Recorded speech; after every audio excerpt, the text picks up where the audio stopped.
wala na. So, pag nawala ng pintura yung parang, ano pa yung kakagawa pa rin ako. Ito, doon. Hindi mo buka sa akin. Oo, ito pa magbubuhan.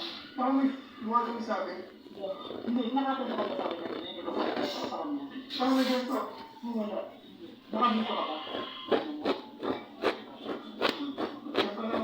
Dito sa ato, guys. Wala sa dito sa pintura.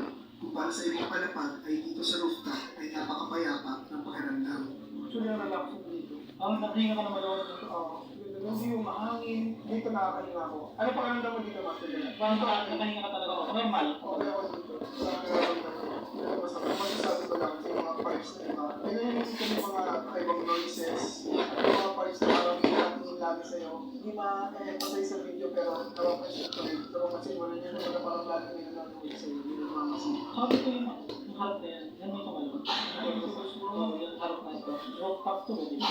Kaya kung gano'n natin yung ano, investigate sa dito sa Try natin mag-investigate. Ang pinakamalalakas sa akin sa mga kung naninigas yung dito mo sa kalagalan.